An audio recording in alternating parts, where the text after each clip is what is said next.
د پاکستان د جمعیت علماء اسلام ګوند مشر وایي چې راتلونکې اونۍ به کراچۍ کې د امت یووالي په نوم غونډه وکړي چې ټینګار یې تر ډیره د خبرو له لارې د کابل او اسلام آباد د کشالو حل دی. بل لور ته بیا آلمان کې د پاکستان پخواني سفیر هم ویلي چې له خبرو پرته د کابل او اسلام آباد ستونزې نشي حل کېدلی. تر دې وړاندې بیا د پاکستان یو شمېر سیاسونو د دغه هیواد پر پوځ نیوکه کړې وه او ویلي وو چې پاکستاني جنرالان د امریکا د ګټو لپاره له افغانستان سره جګړه کوي.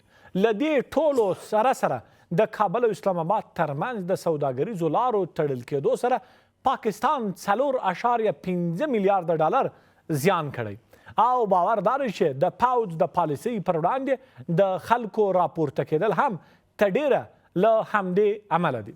څو اساسي پوښتنې: آیا اوسنی واقعیت هم دا دی چې پاکستان د امریکا لپاره له افغانستان سره جګړه کوي؟ که پاکستان دا پروژه اخیستې وي د سیمې لپاره یې زیان څه دی؟ او له اقتصادي اړخه بیا د کابل او اسلام آباد د سوداګرۍ پریکړون افغانستان ته یو فرصت او که بحران دی؟ د دې ترڅنګ ټاکل شوی چې د پاکستان د پوځ لوی دریځ په نږدې راتلونکي کې امریکا ته یو ځل بیا سفر وکړي. درنو لیدونکو سلامونه، ستړي مه شئ، تاسو تودې خبرې ګورئ. زه فرید الله محمد یم. د همدې موضوع د څېړلو لپاره د بحث درانه ګډونوال مو دي د اقتصادي چارو کارپو استاد تاج محمد تلاش صاحب، همداشان د سیاسي چارو کارپو سید عبادالله صادق صاحب او همداشان د سیاسي چارو کارپو محمد اسلم دانشمل صاحب. د بحث درنو ګډونوالو ستړي مه شئ، ښه راغلاست. تلاش صاحب، پیل له تاسو څخه کوو. پاکستان 4.5 میلیارډ ډالر تاوان د دوی خلک وایي چې کړی ده. له بلې خوا اندو تفکر دا دی چې دا خلک هم چې په پاکستان کې د پاکستان د پوځ پر وړاندې راپورته شوي دي، یوازینی دلیل یې همدا 4.5 میلیونه ډالر دی. موافق یې؟ بسم الله الرحمن الرحیم. د لوی خدای په سپېڅلي نامه محمدي صاحب سلام تاسو ته، ښاغلو استادانو ته او د تاسو تخنیکي همکارانو ته، د ټولو افغانانو د وخت په خیر وي. وعلیکم السلام. فکر کوم چې 4.5 میلیارډ ډالر ارقام چې ورکړل شوي دي دا هم اشتباه ده. یعنی کم دي؟ زیان زیات ده. پاکستان 3 قلمه عمده پراخ عمده توکي د افغانستان له جغرافیا، ترکمنستان، تاجکستان، قرغیزستان، ایران او حتی روسیې ته انتقالوي، نه تنها افغانستان ته یې صادروي. دا 3 قلمه توکي چې شي دي: یو، با کیفیته او بې کیفیته دوا. دویم، د ځینو پرزجات د موټر پرزجات انتقال یا صادرول. دریم، وچه او لنده میوه. دا 3 قلمه په عموم کې ډیر دي، خو دا 3 قلمه یې عمده دي. صحیح. چې د دغو 3 قلمو صادرات و د افغانستان له خاورې د ترانزیټي هیواد په توګه ځي دغه ګاونډیو هیوادونو ته چې ما مخکې یادونه درته وکړله، دا ودرېدل. نه تنها ودرېدل بلکې د ګڼو ستونزو سره هغه تجاران هم لاس او ګریوان دي. دا یو اساسي دلیل. دویم، 50 سلنه صادرات د پاکستان افغانستان خاورې ته. ولې افغانستان تر اوسه بدبختانه یو مصرفي هیواد، دا باید اقرار وکړو. دا چې موږ په تولیدي هیواد بدل شو، چالشونه او فرصتونه وخت لا وشتر لرو، دا موضوع هم پې ودرېدله. دریم، افغانستان د پاکستان دپاره یو خدماتي صحي ټیم و. محمدي صاحب، خدماتي صحي ټیم څه معنا؟ په 6 میاشتو کې یو کوچنی تحقیقات ما وکړل، حدودا 1.5 میلیون افغانان په 6 میاشتو کې د درملنې دپاره کراچۍ، پېښور، اسلام آباد او لاهور ته تللي دي. 1.5 میلیون په 6 میاشتو کې. خیر یوسئ. تاسو فکر وکئ چې هر یو افغان 2 لکه افغانۍ د ځان سره وړي وي. څومره سرمایه د افغانستان له خاورې څخه د صحت له سکتور څخه ولاړه و پاکستان لمن وجوب ته ولوېدله. دغسې د افغانستان وچه میوه راواخله. د افغانستان وچه میوه به ولاړه د واګې بندر ته، د هغې ځای نه به ولاړه هند ته. دا حدودا تر 1000 کانټینرو په میاشت کې رسېدله. د دې تنه صرف عواید او ټکس پاکستان د حق العبور ټولول. ډیمریج او نور مسایل پر خپل ځای. آیا په خپل ځای. نو تاسو دې اقلامو ته فکر وکړئ، آیا 4.5 میلیارده ډالر به حقیقت وي؟ زه ویم چې قطعا حقیقت نه دي، بلکې له 8 میلیاردو زیان اوړي. پټوي یې. ولې پټوي؟ سیاسي اقتصادي کړکېچ د پاکستان په چارواکو پسې راپورته کیږي.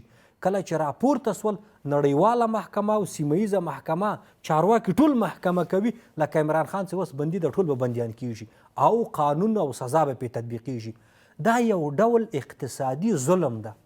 د چا سره؟ د یوه ګاونډي مسلمان هیواد سره.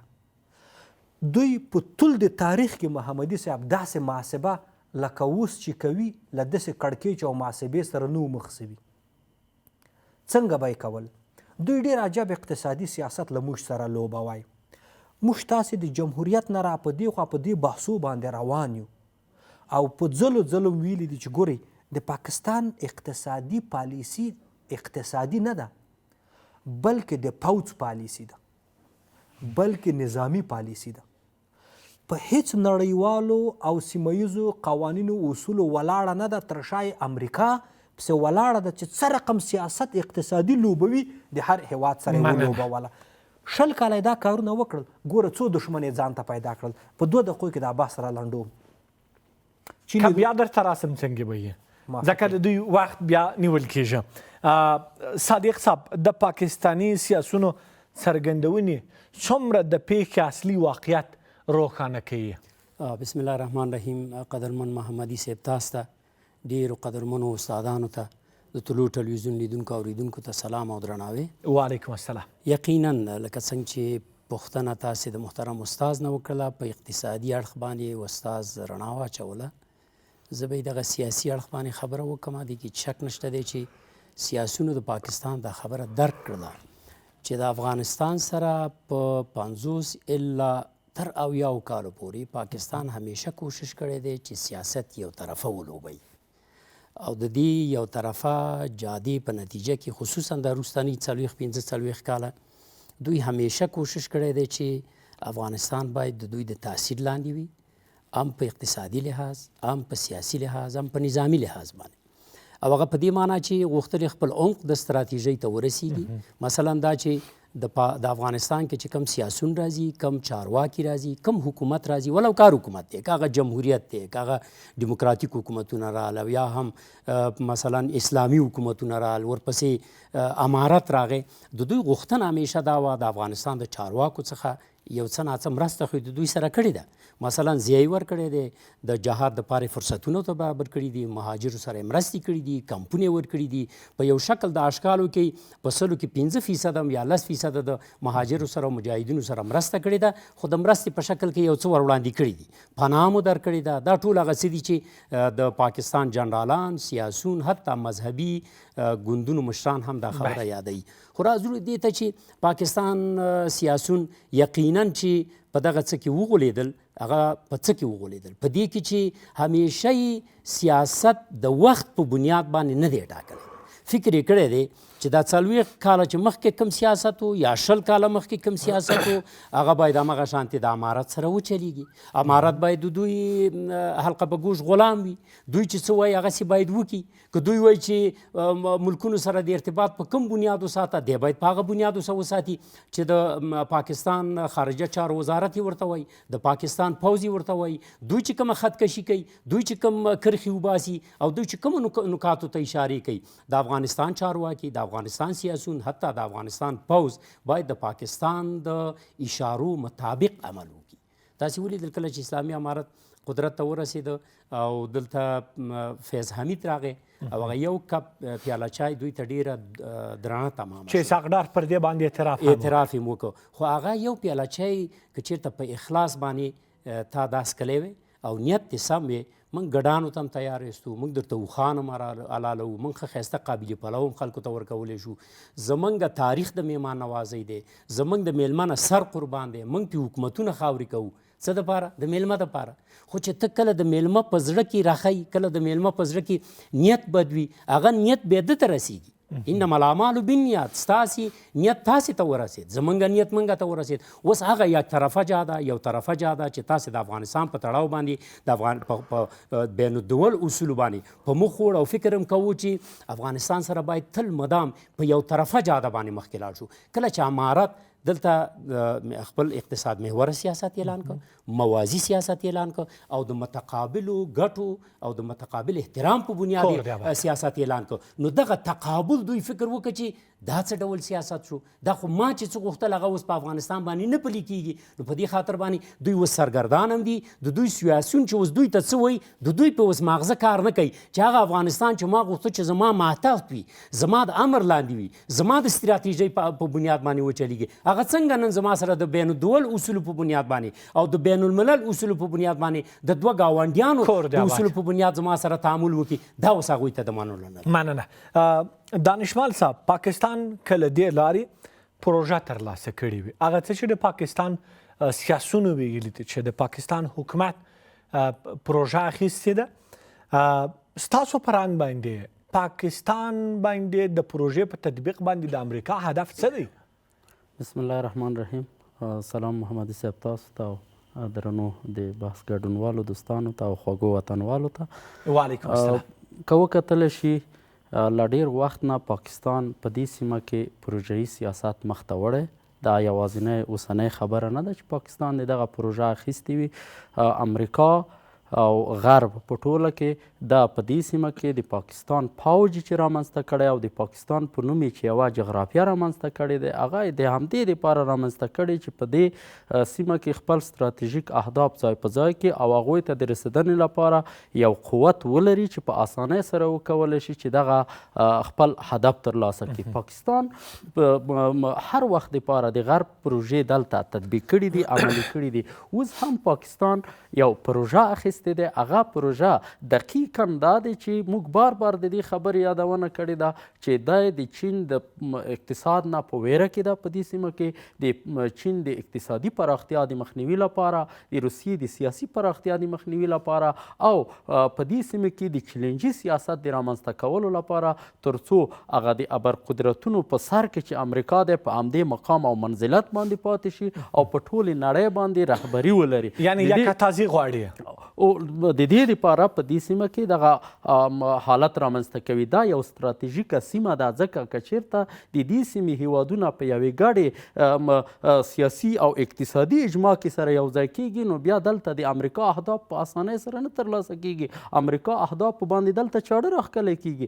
نو د دې لپاره چې دغه سیمه ییزه اجماع رامنځته نه شي، د هیوادونو ترمنځ یو سیاسي کشمکش موجود وي او چلنجونه دې ځای کې موجود وي چې دغه هیوادونه د دې چلنجونو په واسطه سره وننګولی شي او له خپلې لارې نه، له خپل هغه پرمختګ نه چې باید ورسیږي، هغوی نه یې مخ راواوړي. د دې دپاره پاکستان، سعودي عرب، عرب لیګ هیوادونه په ګډه د امریکا تر فشارونو لاندې په دې سیمه کې دغه چلنجونه رامنځته کوي.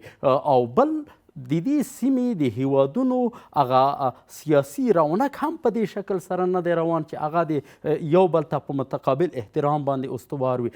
ځکه پاکستان او ایران او سعودي عرب او د عرب لیګ هیوادونو داسې سیاستونه په دې ځای کې پلي کړي دي چې د هیوادونو ترمنځ یې بېباوري ایجاد کړې ده. دغه بېباوري د دې لامل ګرځېدلې ده چې اوس دغه هیوادونه لکه افغانستان او پاکستان چې دي دا په خپل منځ کې په تقابل باندې سره راشي. ځکه د پاکستان هغه بېباوري چې افغانان د پاکستان نه لري، هغه په هغه اوج کې دی چې اوس هیڅ افغان دې باندې باور نه لري چې پاکستان له لوري د موږ ته د خیر یوه ذریعه وګرځي یا د خیر یوه پالیسي د هغه خوا نه راشي یا د یو داسې فعالیت ترسره کړي چې هغه کې د افغانانو خیر وي. ځکه دوی موږ ته په دواګانو کې زهر راکړي دي، دوی په تجارت کې بې کیفیته توکي رالیږلي دي، دوی د داسې افغانستان په هڅه باندې راوتي دي، داسې افغانستان لپاره یې پالیسۍ غوره کړي دي چې یوازې د دوی د بې کیفیته توکو د بازار په شکل سره افغانستان موجود وي چې د دوی بې کیفیته دواګانې د دوی بې کیفیته توکي چې نوره نړۍ د دوی نه اخلي او په دې ځای کې ورته بازار برابر وي. نو د دې لپاره په ټوله کې پاکستان سیاستونه رامنځته کړي د خپلو بادارانو په اساس سره په دې سیمه کې چیلنجونه او پروژهیي سیاستونه پلي کوي چې د سیمې د اقتصادي پراختیا مخه یې نیولې ده. کورابت تلاش صاحب مخکې بحث هم پاتې شو خو د دې ترڅنګ اندو تفکر دا دی چې افغانستان د زهر یو تریخ غړپ وکړ او له پاکستان سره یې ټوله سوداګري وتړله. فکر کوئ چې افغانستان دغه ګام باندې څه ورکړل او څه یې ترلاسه کړل؟ محمدي صاحب پاکستان قوي کریډټ له لاسه ورکړل او په یاد ولره چې تا ته به وزر ته راځي او پالیسي به ور جوړوې. بیا دا خبره تکراروم، د پاکستان چارواکي به وزر ته راځي او درته ویایي به چې بل مملکت به واسطه کوي، وسیله کوي به او د هغه په مټ به تا ته ننواتې ته راځي چې موږ له تاسو سره اقتصادي تعامل غواړو. دا جغرافیا، منطق، تحلیل، بررسي ټول دغه شی. ولې دا کار کوي؟ 3 دلیل دي. بله مهم هم داره. یو د IMF نه 10 میلیارد ډالر قرضدار ده. پاکستان طبیعي آفاتو، سیلابونو، سختو وځپی او کرنیز محصولات یې د 0 ته راټیټ سول. دا 2. دریم سیاسي او نظامي کړکېچ هم اوج ته کې رسېدلی. دا 3 دلایل تا ته ننواتې ته راځي او درته ویایي به چې ما سره اقتصادي تعامل ته کښېنې، ما اشتباه وکړله. 50 کاله محمدي صاحب موږ وغولولو، داسې وغولولو چې اوس هیڅ باورمندي په پاکستان باندې نسته. ورسره سعودي عربستان، چین، روسیې، ترکیې او هند دوی ورته ویلي چې تا ته نور له دې نه زیات پور نشو درکولی. ولې؟ دا هیوادونه ټول MIF کې سهم لري. هغه قرضي سهم یې راکه چې زه بیا نور تا ته قرض درکړم. دا مستقیم او غیر مستقیم قرضه نه کوي. یو بندر لري د کراچۍ، هغه هم نور دریاب ته وتلی.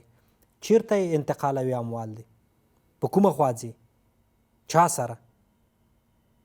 سیمه ییزې پروژې ټوټاپ، سیپک، کاسازر، ټاپي په ټپه ولاړې دي که نه؟ د پاکستان په خاوره کې لا څرک نه دی لیدل کېږي او د ما تا په خاوره کې په کیلومترو مزل تا یې مراحل کړی دی او دا پروژه د تطبیق په حالت کې ده. ټول ترې خبر یو. نو دا حالات د پرمختګ آیا پاکستان تصور او محاسبه د ځان سره په طول د تاریخ د 500 کلو کې کړې وه؟ نه وه کړې. په دې اساس زه درته ویم چې پاکستان څه شی سوه وبایلله او محاسبات یې غلط و. افغانستان وګټله. ولې؟ ګورئ که لږ اقتصادي تاریخ ته ور وګرځو، د تایوان او د چین عین په 1940 که خدای مې د غاړې نه بندوي داسې جنجالونه یو په سرحد، په وارداتو او په صادراتو. یو ځل تایوان وویلو چې ټولې لارې بندوم، نه غواړم نه صادرات نه واردات له چینه. په 10 کلو کې محمدي صاحب تایوان په خپل تولید، په خپلو پښو او په خپلو صادراتو ودرېد. خو 10 کاله یې ښه زحمت تیر کړو. د شپې هم کار وکړئ، د ورځې هم کار وکړو. متحده مو خپلو خاورو ته.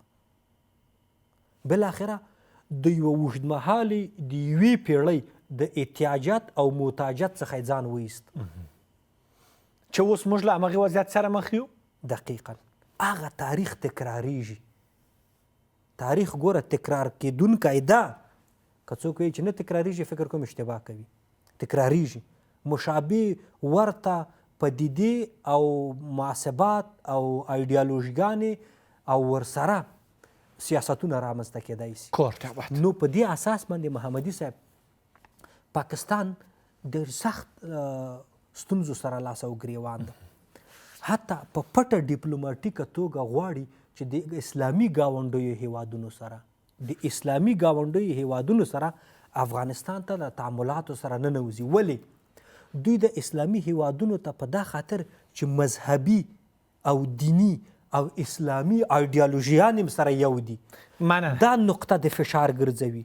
ګوري د کفري هیواد لخوا وس نه درته راځي، په یاد ولرئ، کور دی آباد، نه د روسیې د خوا نه درته راځي، نه د هند د خوا نه درته راځي، نه د امریکا د خوا نه درته راځي، د عربستان او د عربي هیوادو د خوا نه درته راځي. بیا درته راځم.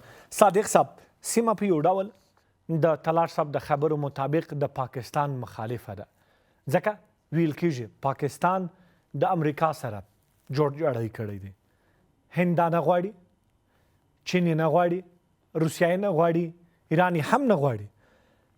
پاکستان که پروژه اخلي نو څنګه به بریالی کولی شي؟ ځکه یې نشي بریالی کولی چې هغه انګیزه چې د پروژې د اخیستو دپاره تا 45 کاله په پاکستان کې دوی پروژې واخیستلې، پروژې ورکړل شولې، په ډېر لوی قیمت باندې ورکړل شولې، بولي ووال شوله، په بولۍ کې د لاس اوچت کړ، لومړنۍ بولي ده وګټله او پاکستان ته مهاجر چې رامات شولو، مجاهدین رامات شولو، پیسې ورته راغللې د امریکا پورې. کله چې مجاهدین وکتل چې دغه خړسري مجاهدین دا پخې بله پخې دوی د روسانو د لوی قدرت په وړاندې به څه ډول مبارزه وکړي. دا خو هغه پخواني انګلیسان نه دي که نه چې دننه دې په څوباړو باندې وال، دا خو لوی قدرت دی، دا خو د لوی ګاونډی دی، دا خو د دویمې نړیوالې جګړې فاتح دی، دا دنیا خو د دې 5 لویو قدرتونو په منځ کې ویشل شوې ده. افغانستان ته خو ډېر کمزوری، ته خو ځپل شوی، ته په کوم بنیاد د دې روسانو سره به وجنګېږي؟ چې کله یې ولیدل امریکایانو ولیدل چې نه وروره جګړه یو بل اړخ لري، دا خو انګیزه لري، دا خلک احساس لري، دا خلک د وطن سره مینه لري، د دې خلکو اسلامي انګیزه، افغاني انګیزه، د خپل وطن په تړاو باندې ولا دا تر هغه څه ډېره لوړه ده چې موږ فکر کوو. دا خو د یو چقمقي ټوپک باندې هغه زموږ خو بلکل یادېږي، ستاسې به نه یادېږي. د مجاهدینو د ټوپک ډز دغسې یو هغه څوک چې زما همسینه دي او زما نه مشران دي بلکل به دا غږ د هغوی په غوږونو کې چې د مجاهدینو د ټوپک ډز څنګه و، ټک ډوم ټک به یې وکړه وړاندې، بیا به چې په کوم ځای کې لګېده هلته به یې ډوم غږ وکړه. یعنې ته فکر وکړه نه ضربه وه، نه راکټ و، نه کوم بل څه و، یعنې داسې ټوپکو سره چې حتی په دغه شمالي ولایاتو کې یو شی دوی جوړوي د لرګي نه بیا په ناجار باندې، هغې دا وړې وړې خټې نه په دې باندې بیا پې ګزار کوو، هغې ته دوی پفک وایي. دا پفک به ورته او د روسانو په سترګه به لګېده، ویلې به یې چې وروره عجیبه ټوپک یې جوړ کړی دی، ډز نه کوي او سترګه ړندوي. ته فکر وکړه چې ته په د هغه تیل راواخله او چونې سره او دا دغه کې واچوه، بوتل کې د کوکا کولا، دا ښه وخوځوه او بیا موږ خو په بعض شیانو کې تکړی، دا راسن ټانک ته ورواړته او د ټانک من ته به ولوېده او ټانک به انفجار کوو. یو وړوکی بوتل، یعنې هغه څه چې موږ هغه کمترین وسایل لرل، احساس مو درلوده. رالو دې ته چې پاکستان یقینا استاد چې ویل وبیلله، په څه معنا یې وبیلله؟ اوس کوم انګیزه نشته دی، ته په کوم بنیاد افغانستان سره جګړه کې؟ ته په کوم بنیاد حافظ صاحب ډلې ته وې چې راشه او هغه هم لاس اوچتوي چې زه د افغانستان د پوځ سره ودرېږم، د پاکستان او د افغانستان په وړاندې جنګېږم؟ په کومه روحیه؟ دا خو د یو دام معلومه کړله یقینا چې تا سره هغه ډلې ولاړې دي، کومې ډلې چې افغانستان در باندې غږ کړی و چې داعش در سره ولاړ دی، هغه ډلې ټپلې در سره ولاړې دي چې په کشمیر کې د هندوستان په وړاندې جنګېږي، او هغه ډلې چې ټوله دنیا در باندې غږ کوي چې دلته تروریستي ډلې روزي او دا د تروریستي ډلو مرکز دی. یعنې تاسې ګورئ چې خلیلزاد بار بار دا خبره کوي چې که داعش روزل کېږي د هغې روزنیز ځایونه کوم ځای کې دي؟ پاکستان کې دي، او دا ټولې دنیا ته غږ کړی دی. اوس ته چې د افغانستان د اسلامي پوځ، د افغانستان د شرعي نظام، د اسلام د قلعې سره هغه ځای چې اوس فتوا به تا نه صادرېږي، فتوا اوس ته د قندار نه غواړي، نو تا ستا په فتوا څوک پیاز هم جوړوي؟ نه جوړوي.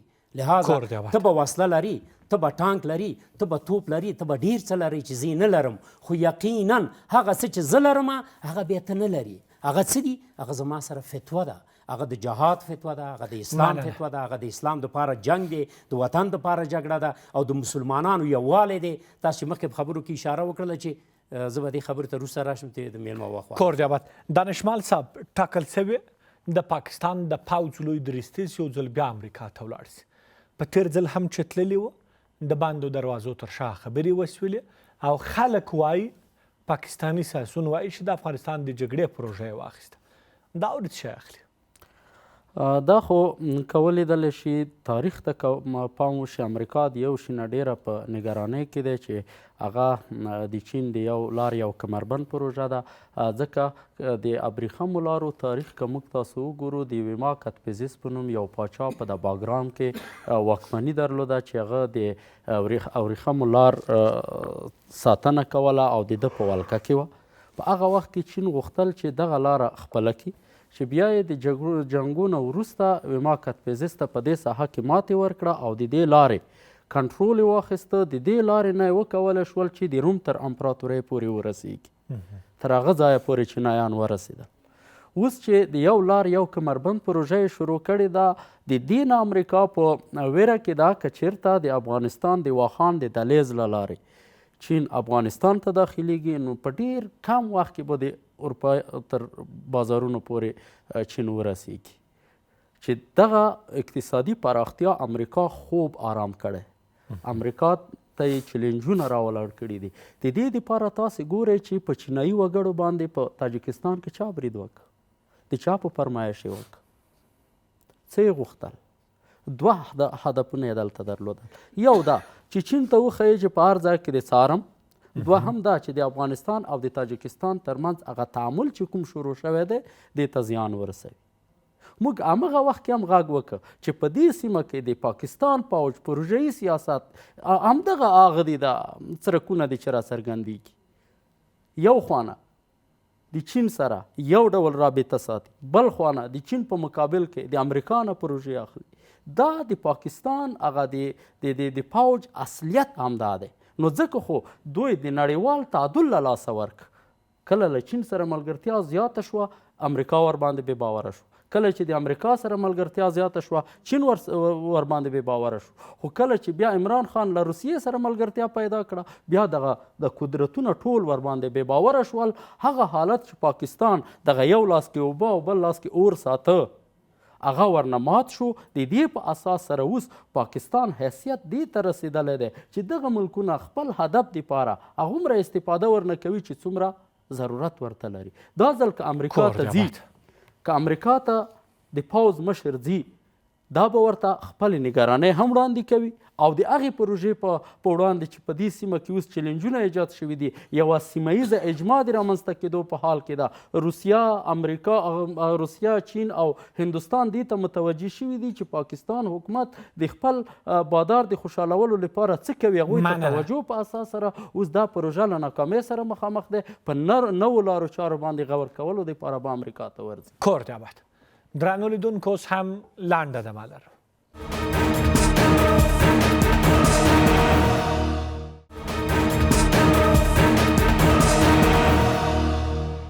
درنو لیدونکو بیا هم ښه راغلاست تودې خبرې دوام لري تلاش صاحب اوس افغانستان ته کوم فرصتونه پر لاس باندې ورغلي دي تر اوسه د پاکستان د زیان خبره وسوه آیا افغانستان هم د احساس وړ زیان کړی بله محمدي صاحب په دې باید سترګې پټې نه کړو موږ هم زیان کړی حقیقت باید څرګند سي په صادراتو کې په داسې حالت کې د پاکستان سیاست بدل سو چې د موږ د صادراتو د لندو میوو اوج و که په بېلګه توګه درته وایم 3 قلم اوج ته رسېدلي وو انګور انار مڼې په دا حالت کې که دا پاکستان ته تللی وای بیا د موږ د تاسې د باغدارانو دپاره ډېرې ګټې لاسته راکړلې خو لمبده مرغه دوی داسې سیاست ولوبوی چې هغه هم د زیان سره مخامخ سوي ګټې هم ونه کړې خو هو یو مقدار ګوره صادر هم سوي هوایي کارګو دپاره تقریبا کار په چټکۍ سره روان ده فاینل سوی ده چې موږ باید د ترانزیت د ځمکې نه باید هوایي کارګو هم ولرو دغه د طریقه باید پراخ انتقالات وسي دویم افغانستان ښه فرصتونه ترلاسه کړل هغه کومه وو بله د هند سره مو روابط ښه سول چې دا تقریبا دریم وزیر د چې اوس هندوستان ته تللی د بهرنیو چارو وزیر د صنعت او سوداګرۍ وزیر او تازه هم د عامې روغتیا وزیر تللی دقیقا هند چې ته په انتظار کوو دې ته په انتظار کوو چې د تا ایډیالوژي د دې په طرف ده که د دې په خلاف ده د پاکستان آیا د دشمن په سترګه ګورته ګوري که د دوست داسې تعریف تر اوسه هند ته نه وو سوی اما اوس وسو. خصوصا دا څو جګړې چې رامنځته شوې او دا لارې چې بندې سولې او د امارت دریځ او سیاست یې چې ولیدی، زه فکر کوم چې هند سور په شین څراغ بدل کو. هند سره مو اړیکې ښې سوې، روابط مو ورسره ښه سول، سرمایه ګذاري په چابهار وسوه. د چابهار 80% تخنیکي شرایط محمدي صاحب حل سوي دي، 60% به نور هم حل سي. ایران سره روابط ډیر نږدې شول او حتی د نیمروز او د فراه په بازارونو کې د ایران د نمایشګاهو د بازارونو توکي راځي مستقیما. د ترکمنستان او تاجکستان او قزاقستان سره مو روابط په پیمانه پراخ سول. په کور دننه تولید درمل کندهار ته ولاړ سي، په نړیوال سټنډارډ باندې فابریکې جوړې سي. خیر یوسي 361 قلمه جنس تنه په درملو کې ته تولید لري په افغانستان کې. د دې ترڅنګ سلګونه توکي نورې دغسې تولیدي کارخانې په هرات او 110 کمپنۍ دي د تولید د درملو، زما د معلوماتو پر اساس. دقیقاً. نو دې ته په کتو سره یو اقتصادي خوځښت او تولید په افغانستان کې رامنځته سو. دا فرصت نه ده؟ د ګاونډیو هیوادونو سره بدون د پاکستان د دا رقم روابطو پرانیستل او زمینې برابرول دا فرصت نه ده؟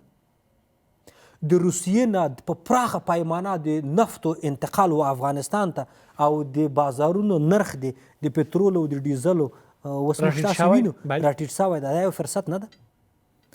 په مختلفو سیلوګانو په روسي تاسیساتو باندې د بیا خبرو اترو د پروژو کار البته په اکثریتو کې پیل، دا یو فرصت نه ده؟ د هوایي کارګو د ظرفیت برابرول او تدارکات او بیډینګ او انتقالات دا یو ظرفیت نه ده؟ د هند فرصت نه ده؟ دا یو د هند د دوا انتقالاتو تړون او د هندیانو راتګ و افغانستان ته په افغانستان کې پانګونه او د فابریکو جوړول د درملو په بخش کې با کیفیت او ستاندارد، دا یو فرصت نه ده؟ تاسو دا فرصتونه شمار کړئ څومره سول؟ یا داسې خبر دی چې داسې کار دی وشي، داسې شر دی راپورته سي چې د موږ کې خیر وي. تاسو باور وکئ چې د افغانستان دپاره دا موارد ډیر سخت په خیر تمام سول. موږ د پاکستان د بې کیفیتو درملو نه، موږ د پاکستان د هغو با کیفیتو درملو نه چې مریضان به هلته ورغلل، پرستامول به یو پرستامولو با کیفیته به یې ورته عرضه کړو، په مریض کې به تغییر راغی، موږ به یې څه شی کړلو؟ د پاکستان په صحي سکتور به یې وتړلو او باورمند به یې کړلو او ده به خراب پرستامول ما تا ته رالژل چې 2 پاکټه به مو خوړل، تاثیر به نه راکړی، 0.1% تاثیر نه راکړی. دا دلیل څه و؟ 48 محمدي صاحب 48 فابریکې ته نه په پېښور کې د دواسازي وتړل سولې. تاسو خپله فکر زما د معلوماتو پر اساس اوس له افغان درمل جوړونکو څخه غوښتي دي چې باید درمل ورته جوړ کړي. خیر یوسئ. نو دې ته په کتو سره دا هغه فرصتونه وو چې په دې مقطع د تاریخي کې د افغانستان لمنې ته ولوېدل او د افغانستان خصوصي سکتور او د چارواکو د اسلامي امارت چارواکو ښه استفاده ورڅخه وکړله. او دا ګوره روانه ده. یو خبره بله کوم بیا تا خبرې مې ونیولې. د افغانستان د نړیوال بانک تېره هفته راپور خپور کو 4.4% اقتصادي وده د تا د سږ کال، در حالی کې چې زه ته خارجي منابع او حمایت 2% هم نه لرو. تاسو تصور وکئ. دا د تا اقتصادي خوځښت او حرکت ده حقیقي، نه پړسوب او مبالغات. مننه. دا د نړیوال بانک راپور ده. کور جواد. صادق صاحب، آیا پاکستانی سیاسون به د دغه ډول څرګندونو سره چې د پوځ پر مقابل کې کوي دوی غواړي مخالفین ځان ته راجلب کړي که په رښتیا به هم د پاکستان د پوځ پر وړاندې ودرېږي؟ یقینا باید د پاکستان سیاسون عاقلانه مدبرانه په سیاسي فورم برابر یو داسې پریکړه وکړي چې خپل پوځ ته قناعت ورکړي. د پوځ محمدي صاحب چې څونه کړنې د پاکستان په تاریخ کې یا په دغه مطالعه د پاکستان کې چې د 80 کاله کېږي، هیڅ کله پوځي سیاست په پاکستان کې بریالی سیاست نه و.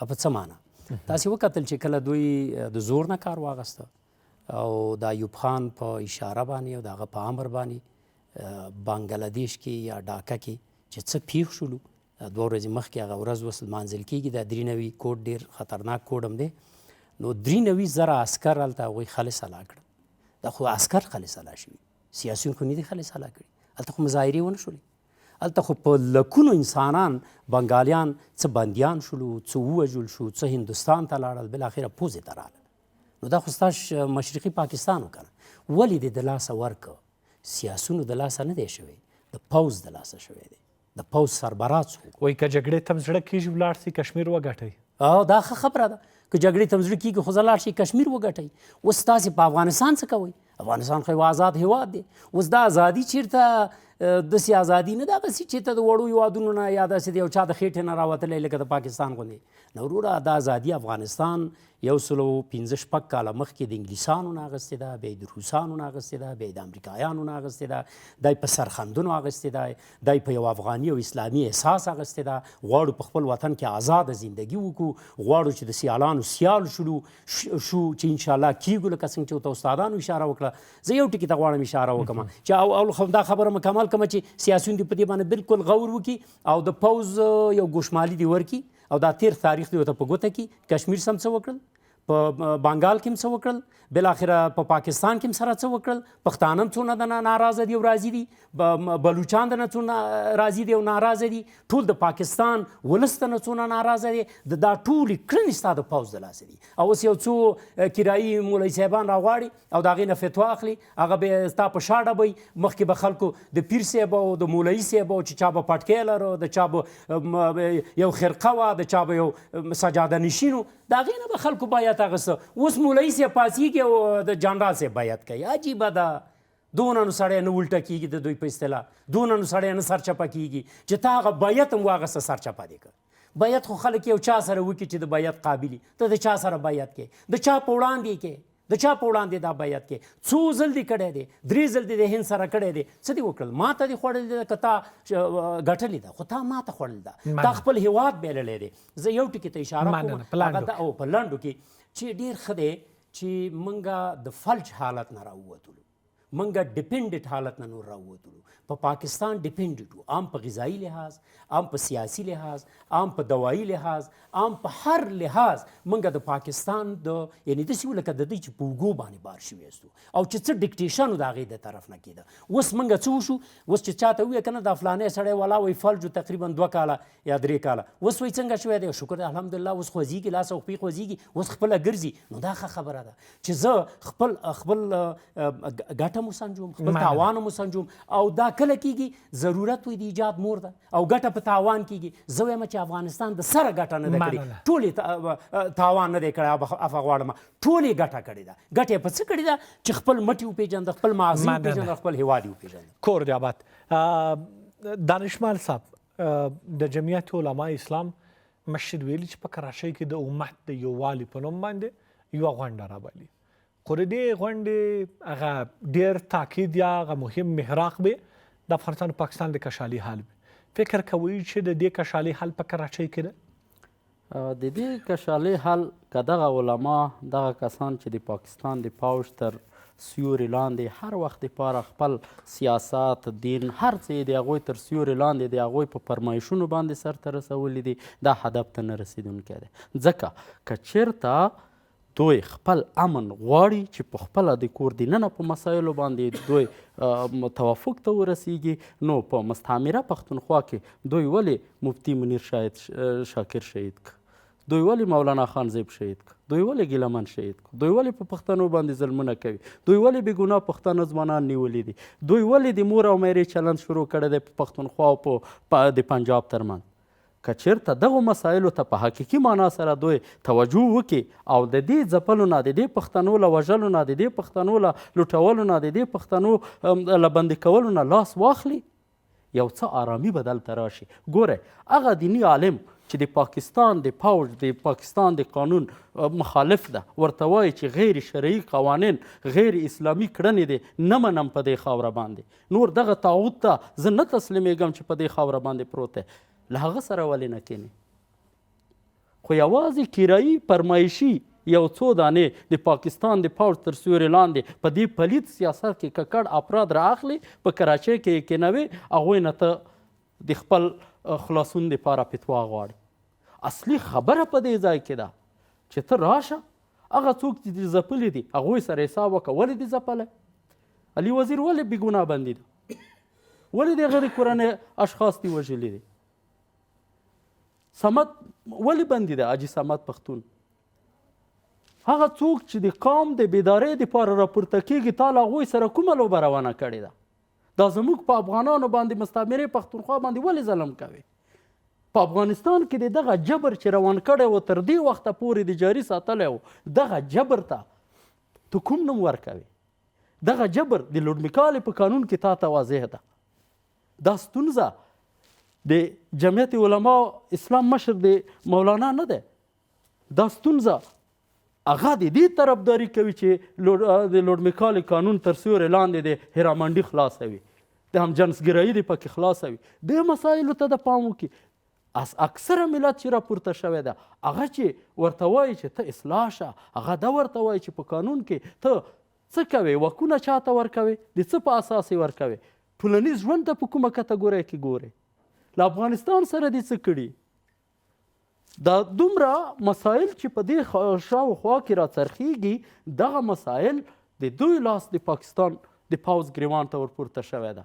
که چېرته دې مسلې ته اساسي حل ته رسیږي بادار ورنه خفه کېږي. که دې مسلې ته لاس نه وروړي ملت دلته ورته ولاړ دی. نو موږ بار بار د دې سیاسي میزونو نه غږ کړی دی چې د تا ستونزه د افغانستان له واکمنانو سره نه ده، د تا ستونزه له هغو افرادو نه درته راپورته شوې چې هغه سره د پاکستان د جوړښت نه تر دغه وخته پورې چې په ظلم باندې اعتداب ښودل شوی ظلم دی ورسره کړی. اول دغه جغرافیوي اډانه د پاکستان په نوم چې رامنځته شوی دی په ظلم رامنځته شوی، یوه حصه یې د هند، یوه حصه د افغانستان، یوه حصه د بل ځای، دغه یې سره لاندې کړل. په دې ځای کې انګریزانو د خپلو اهدافو د ترلاسه کولو لپاره دغه پلیتي په دې سیمه کې پرېښوده چې دا پلیتي هم افغانستان ته سرخوږی دی، هم هند ته سرخوږی دی، هم د دې سیمې دپاره چیلنجونه ایجادوي. نو دغه سیمه ییزه اجماع باید په دې باندې بحث وکړي چې دا سرطان دانه له دې ځای نه څنګه وباسي، دا څنګه ټوټه ټوټه کړو، په دې باندې باید غور وشي. اوس یې وخت را رسېدلی دی، ټول مسایل د دې لپاره برابر دي چې د پاکستان دغه په نوم دغه جغرافیوي اډانه نور تکثیل شي. په جنبندي کې بیا درته راځم دانشمل صاحب. تلاش صاحب که بحث راغونډ کو اوس څه کول پکار دي د اقتصادي پلوه؟ زموږ تاسو ډېره اتکا پر خوا پر پاکستان باندې وه، اوس څه کول پکار دي؟ فکر کوم چې اوس هم فرصت پاکستان ته شته، له دې فرصته دې ګټه واخلي. څرنګه؟ که دا لار یوه میاشت نور محمدي صاحب بنده پاتې سوه، په یاد ولره چې د پاکستان په نوو پیدا شوو ځوانانو کې او په نوو تولد کې به سوی تغذي ریکارډونه رامنځته شي. ولې؟ یو انسان ته چې کافي غذا ونه رسیږي او هغه د اقتصادي فقر او د کرش لاندې ژوند وکړه نو سوی تغذي ته ځي. سوی تغذي د اقتصادي فقر له عمله رامنځته کیدی سي. دا یوه خبر. دویم، پاکستان باید خپل اقتصادي سیاست چې 50 کاله د افغانستان او د سیمې هیوادونو سره ولوبوي دا مطلق بدل کړي او خپل سیاست د افغانستان په شمول ګاونډیو د هیوادونو د میز په سر واچوي او د هغه دپاره حد اقل دی باید 4 تر 5 هیوادو دپاره تضمین ورکړه. د 4 او د 5 هیوادو تضمین باید ورسره شتون وي. دا چې څه رقم هغه هیوادونه دوی قانع کولی شي د دوی پورې مسؤلیت پورې تړلې خبره ده. ورسره زه فکر کوم چې پاکستان نور اتې خپل اقتصاد تصدي و ملي نسي راټولولی او ورځ تر بل د پروپاشي په حالت کې ده. بل چانس دغه ده چې پاکستان د پوځ د ملاتړ او د اشارو نه محمدي صاحب باید لاس واخلي. ولې په د 50 کالونو کې پوځ پاکستان دربدره کو، لکه اوس چې حمید بندي ده او 14 کاله بند پې ختلی، شاید استادان به ورته متوجه وي دې موضوع ته. په د اوسني چارواکو هم دغسې محکمه به را روانه وي، په یاد ولرئ دا باس، او هر یو به یا په نړیواله محکمه کې او یا به په محلي محکمه کې د پاکستان محکمه کېږي، به بندیان کېږي به، او بیا به خپل سیاست ته دوی بدلون ورکوي. صادق صاحب، که د پاکستان اند د امریکا په خوله له افغانستان سره جنګېدل وي، د افغانستان ستراتیژیک ځواب به څه وي؟ اول خو زه وایم چې دغه د پاکستان په تړاو باید داسې وویو چې نور هغوی ته نصیحت کول او دا چې هغوی ته لاره ښودل فکر کومه دا به نتیجه نه ورکوي. ولې چې 80 کاله وشو د بلوچستان صوبه وګورئ تاسې، هغه د فقر او د تنګدستۍ هغه نالان او پریشانه خلک وګورئ، هغه صوبه وګورئ، چغې وایي چې په داسې یو آباد پاکستان کې چې پاکستان نه بلکې پنجاب، تر څنګ یې تاسې د پښتونستان وګورئ هغلته څه وضعیت دی، ورپسې بیا سند وګورئ او بیا ورشئ د دغه پنجاب مقایسه کوي. تاسې به فکر وکړئ چې یو بلوچ چې د بلوچستان نه حرکت کوي او دی پنجاب ته ځي، دی بیا هلته پوهېږي چې وروره زه په هغه پاکستان کې نه یم چې دا زه ورته چغې وامه. نه وروره، پاکستان فقط پنجاب دی، نه بلوچستان. بلوچستان په فقر کې دی، په تنګدستۍ کې دی، په بیچارهګۍ کې دی. رالو دې ته چې کم سیاستونه چې تر اوسه پورې لویو قدرتونو د پاکستان د یوې آلې په توګه د افغانستان په تړاو، د اسلام په تړاو، د تروریزم په تړاو، په هر لحاظ چې لوبولی دی، د دې نه استفاده کړې ده، هغه نوبت نور د تیر شوی دی. دی نور دی په هغه خوب کې نه وي. اوس که دی غواړي چې ځان د دې حالت نه وباسي، دی فکر کومه دی نو هغه یو څوک چې اوبه واخلي که نه، بیا هر شي ته لاس اچوي. د ده نور هغه خلک ستا نه اوس حقوق نه غواړي. ته اوس ورشه وګوره د دې خلکو دا خلک تا نه حقوق غواړي. آیا بلوچان ستا نه حقوق غواړي؟ هغه وروره زه ازادي غواړم. پښتانه ستا نه حقوق غواړي، څه وخت پس دې حقوق ورکړې؟ وایي عادي او پس دي، ته به پس د دې خلکو ته حقوق ورکړې، او دوی ته به پانتونونه جوړې، او دوی ته به سړکونه جوړې، او دوی ته به فابریکې جوړې، او فابریکې خو دې لاړې په ټپه دې ودرولې. تا خو زمونږ خلکو ته لکه استاد چې ورته اشاره وکړه، زار دې رالیږل، تا خو په غذا کې څه رالیږل، تا زما سره څه ډول تجارت کو، تا زما سره سیاست په څه ډول کو، تا خو هر څه ویلې ممزرما ټوله زما، تا خو زما دپاره هېڅ هم نه کول، تا خو ویلې چې جهاد افغانستان دفاع پاکستان، یعنی د خپله دفاع دې ګڼله. کله چې هغه جهاد وشو او ستا دفاع وشوله، بیا دې زما سره څه وکړل؟ ستا وزیر نه وایي چې موږ ډېر بد کړي دي چې موږ د مجاهدینو او مهاجرینو سره مرسته کړې ده. آیا ته ماته اوس نمک حرام نه وې؟ ته زما د کونړ د یوې قطرې اوبو جواب راکولی شي چې تا ته درغلي او ستا میلونه پې د وړو چلېدل او ستا فابریکې پې چلېدلې او ستا صنعت پې اوج ته رسېده؟ ته ووایه هغه مهاجرو ته چې تا کوم کومک کېده د امریکا نه راته، د غرب نه راته، او د عربي ملکونو راته، د اسلام په نوم راته، او د کپیټالیزم او د سوسیالیزم جګړه وه، په دې نوم باندې راتلل، ته څه فکر کوې؟ ته د هغې جواب ورکولی شي؟ د هغه بیچاره، بېوزلو، شهید، د کونډو بیچارو چې کومې پیسې ستا جیبونو ته ورغلي دي، او د جیلم په پل کې چې کله هغه د جیلم سیلاب راووته او هغه خیمې راووتلې چې خلکو ویلې چې وروره دا هغه خیمې وي چې د امریکا نه دې خلکو ته افغانستان ته پاکستان ته راتللي. دا د خټو کورونه نه وو، دا هغه لوکسې خیمې وې چې شیشې لرله، هر څه د شاوره پورې ټول څه لرل په هغه خیمو کې. هغه غوړي، هغه غنم چې دوی پټ کړي وو، دوی پوځ پټ کړي وو، هغه راووتل، هغه میدان ته راووتل. کله چې د نواز شریف په وخت کې د صدر اعظم او سیلاب ویوړ پنجاب او د پنجابیانو ته تقسیمول، نو تا خو ټوله هغه څه دي وخوړل، هغه څه دي هضم کړل. اوس خو به د دې جواب ورکې که نه؟ ځکه خو مولوي صاحب برادر ډېره ښایسته، ډېره قوي، ډېره جامع، په سیاست پوره په ټول برابر یوه جمله ویلې ده، خو دنیا کتاب دی چې موږ هم حافظې لرو او هم محاسبې لرو. دا محاسبې به که موږ یې در سره نه کوو، ستا خپل ملت یې در سره کوي. چا سره چې د غداري کړې ده، چا سره چې د ظلم کړی، د چا چې د ازادي سلب کړې ده، د چا چې د حقوق خوړلي دي، څوک چې د وژلي دي د تروریزم په نوم، څوک چې د بندیان کړي دي، ته د یوې عافیې صدیقې پوښتنه د امریکایانو نه شي؟ ته دې جنرال ته وویه چې دا اوس ځي امریکې ته، ته د هغې ته ویلی شي چې دا زما عافیه صدیقې بس نه دی، دا خو د ښځو د حقوقو په بنیاد که زه ستا نه دا پوښتنه وکړم، شرم نه دی چې دا بیچارهګۍ اوس هم دلته پرته ده؟ دا چې دا ټوله عافیه صدیقې اټوم بم شي، تا ته به څه وکړي؟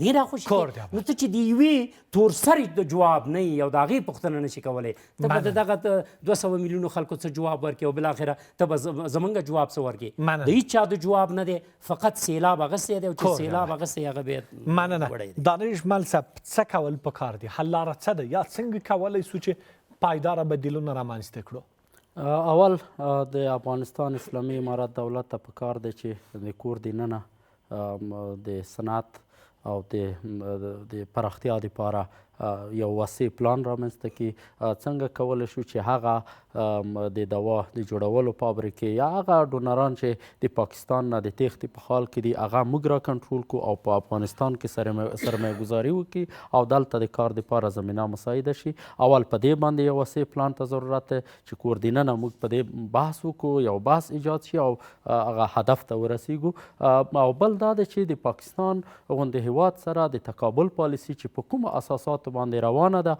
همدې ته ادامه ورکولی شي خو د احتیاط نه کار واخیستلی شي ښه توجه وشي تر څو دغه شریر پوځ چې په دې سیمه کې هر وخت دپاره یو غیر انساني کړنو اعمالو دپاره هیله ورنه کیږي او لیدلی کیږي چې دوی په تاریخ کې داسې کارونه کړي دي چې هغه خدای نخواسته بیا داسې فکتورونه رامنځته نه کړي چې زموږ ترلاسه شوی امن ورباندې خراب کړي او نړۍ سره د تعامل دپاره باید د افغانستان دولت چټک ګامونه واخلي تر څو په دغه سیمه ییزه اجماع چې اوس رامنځته کېدو په حال کې ده په هغې کې موږ یو خاص مقام او منزلت ولرو څنګه یې چې په جغرافیوي ډول سره موږ په دې سیمه کې د سیمې د اتصال مقام او منزلت لرو دا حفظ کو او د دې په اساس سره خپل بهرنی سیاست چې د تعادل په پایو باندې استوار دی دې ته لا پراختیا ورکو او د نړۍ د ابرقدرتونو ترمنځ چې کوم تعادل دی هغه پایداره وساتو په دې سیمه کې به نو موږ بیا